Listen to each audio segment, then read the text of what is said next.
Ouais. Alors vous, le mal, vous l'avez connu dans l'enfance, vous l'avez revécu à l'âge adulte par à-coups, et puis vous avez vécu ce deuil terrible de votre fils qui est décédé très jeune, qui s'est suicidé. Quand on a vécu tout ça, comment est-ce qu'on fait pour ne pas reproduire le mal? Et justement, moi, il me semble que, au fond, c'est moi, à l'âge de 33 ans, que j'ai commencé à me dire, mais ma pauvre fille, tu as vraiment des problèmes et tu portes quelque chose de vraiment que tu ne connais pas, parce que j'ai une amnésie totale des 10 premières années de ma vie. Donc, c'était tellement violent et tellement insupportable et traumatisme que j'avais pu vivre que je les avais mis sous le couvert, comme font beaucoup de personnes. Et là, ça a sauté, si vous voulez. Alors, comment je n'ai pas reproduit?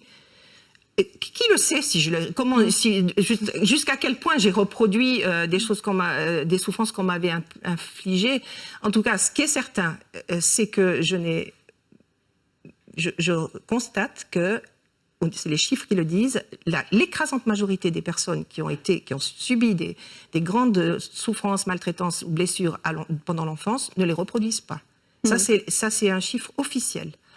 Et d'autre part, dès que c'est venu à la conscience, c'est sur des années, évidemment, c'est un travail très long, chaque fois que je faisais des prises de conscience, ça me faisait voir, au fond, comment j'avais pu dysfonctionner. Et ça me faisait, au fond, comprendre la racine de mon dysfonctionnement.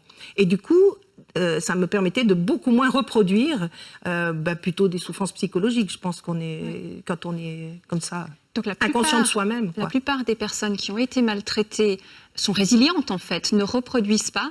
Par contre, la plupart des personnes qui commettent des crimes ou des choses qui font du mal, elles-mêmes ont subi un traumatisme. Alors ça, c'est l'autre chiffre qui est tout aussi avéré, c'est que les tueurs en série et les plus grands criminels sont tous des gens qui ont eu des enfances massacrées. Ça, c'est aussi des chiffres et c'est la réalité. Donc il faut dire les deux. Heureusement que tout le monde ne reproduit pas ce qu'il a subi, parce qu'il n'y aurait plus grand monde sur la Terre. Mais donc, en fait, il faut vraiment travailler sur cette question de la violence éducative si on veut améliorer l'humanité. Et en plus, c'est à longueur de page dans les évangiles. L'accueil de Jésus sur les enfants, et si vous voulez vous rapprocher de Dieu, ressemblez aux enfants. Ça, on n'a quand même pas tout à fait entendu ça pendant 15 siècles. Alors des images de liesse, des images de tristesse aussi, et puis cette situation incroyable, les réfugiés qui sont accueillis en Allemagne sous les applaudissements, alors qu'en même temps, on sait que les partis d'extrême droite n'ont jamais été aussi forts en Europe. Comment est-ce que vous comprenez ce paradoxe ? Alors, il me semble que ça a toujours été, c'est une loi de la vie, que dès qu'il y a des forces de vie, et là, on en est témoin, c'est extraordinaire ce qui se passe actuellement. Il y a des forces de vie, de solidarité, d'accueil, de générosité. Ça déchaîne des forces de mort et de destruction. C'est une loi de la vie, ça a toujours été comme ça. Du temps de Jésus, c'était pareil. Dès que Jésus a publiquement commencé à guérir les gens, à les libérer, à les dire des paroles qui leur faisaient du bien, etc., dès le premier jour, on a cherché à le tuer. Ça déchaîne vraiment la violence. C'est fou, ça, c'est une sorte de loi universelle. Oui. Plus il y a de bien, plus il faut que... il y a des forces de mort qui existent, des forces de destruction. C'est présent dans toute la Bible et dans le Nouveau Testament. Bien, malgré le fait que Jésus était venu, on est tout à fait conscient de ces forces de mort, ces forces de destruction d'hostilité, de violence. Ça vient en travers.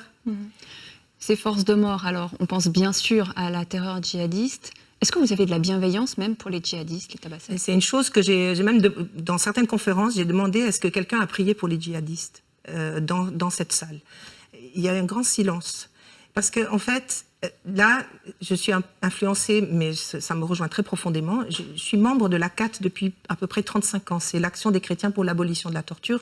C'est très proche d'Amnesty International. On fait beaucoup de choses en commun. Et j'avais bien intégré depuis le début que non seulement on prenait la défense des personnes torturées et on essayait de faire de la prévention, on luttait contre l'impunité, etc., mais on priait aussi pour les tortionnaires. Parce que ce qui est sous-jacent à ça, c'est qu'on ne va pas s'en sortir, on va s'en sortir tous ensemble ou on ne s'en sortira pas du tout. C'est pas de dire on enlève les pommes pourries du panier et on traite telle personne de monstre ou cette personne ne mérite pas de vivre qui va résoudre le problème. Mais vous priez dans quel sens ? Est-ce que c'est avoir de la bienveillance que de prier ? Complètement. Oui. Parce que quand je prie pour quelqu'un qui ne m'est pas sympathique ou qui a fait des choses horribles, je me concentre, je me connecte profondément sur son être tel qu'il a été créé. ça c'est mon enracinement chrétien, il a sa part divine au fond de lui-même, si elle est complètement dessous, et d'après les orthodoxes, on ne perd jamais l'image de Dieu. C'est un peu notre marque de fabrique, en quelque sorte. Et ça, prier pour une personne qui est dans cette situation-là, ou qui a ce genre de comportement, c'est vraiment me connecter à ses forces vives, à son potentiel spirituel, si on veut. Mais ça marche. Vous avez vu des gens qui ont commis des choses pareilles changer. Ouais, moi, j'ai pas prétendre ça pour des djihadistes, mais oui. Alors, il y a beaucoup d'exemples. Bon, on n'a pas le temps de les raconter ici, mais tout vous à l'avez fait. constaté. Tout à fait. Oui. Et là, c'est ce que je vois, la civilisation qui est en train de basculer de l'autre côté. C'est-à-dire, pendant 15 siècles, on nous a dit, vous êtes coupable, vous pouvez faire que du mauvais, vous êtes bon à rien, etc., vous méritez l'enfer et tout. Heureusement que Jésus est venu, mais ça, on n'entendait même plus. On a dit ça pendant 15 siècles. Et maintenant, on est en train de passer de cette culpabilisation massive à une responsabilisation.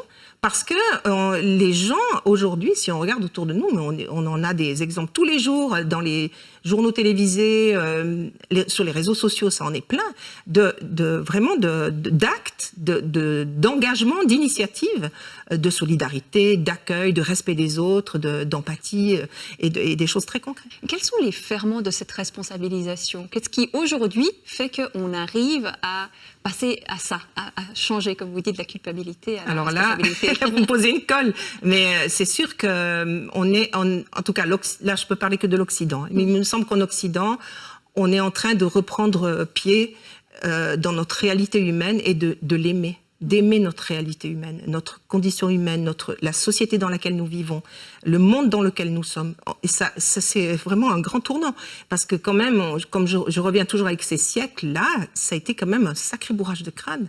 Le monde était pourri, était mauvais, il fallait s'en éloigner le plus vite possible.